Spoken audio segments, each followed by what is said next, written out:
wanted to get to too, Sure. but first, just along these lines, before I wrap up our conversation around Annunciation, specifically, the calls out of this now from people like Mayor Fry, Moms Demand Action, Students Demand Action, and others has been to gun reform, and we know that the governor is calling a special session around gun reform, and so I wanted to just ask from your perspective, the two specific things that are being called out by these groups are the high capacity magazines and a ban on assault weapons. And so I asked Chief Axel Henry from St. Paul PD the same question last week when he was here, and I guess from your perspective as a top city law enforcement officer, where do you fall in all of that? So from my perspective as chief, I am exhausted from going to all of these crime scenes. The city is awash in illegal guns, in too many guns with large capacity magazines. Over the years we've had problems with switches, making weapons fully automatic and otherwise. I'm exhausted from all of it, and it was disgusting to see children targeted the way that they were. But all of it is gross. All of this violence is disgusting. And I wish people would get out of their corners and stop making this all a political argument and just address whatever we can possibly address to try and prevent the next shooting. And that doesn't mean one side talks about guns only and the other side talks about holding people accountable and putting them in jail. I mean, I think we need to do everything we possibly can, whether that's issues with addressing mental health that go unanswered, and in our case hopefully trying to get more school resource officers back in our schools.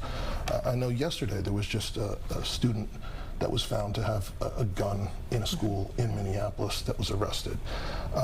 So I mean, I know, and there's a variety of different laws around the different states, and even if there were some law passed, whether it's a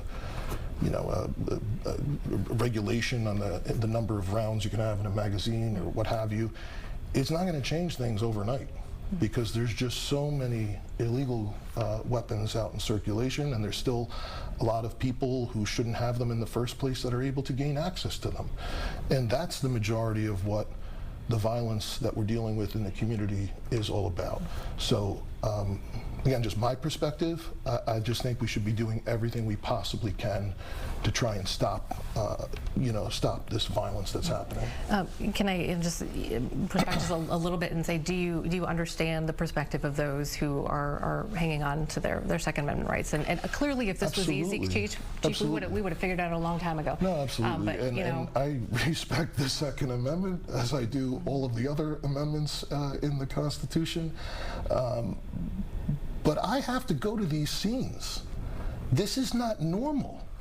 And so I think we can still have the Second Amendment like we've had throughout our history, and also recognize maybe there's some other things that we could try and regulate differently, or look at somebody who's purchasing a number of weapons in a short period of time, or try and look at some of this stuff differently. And that doesn't mean you only focus on guns, because again, there's other problems in the system that are impacting the majority of shootings that we're having in the community.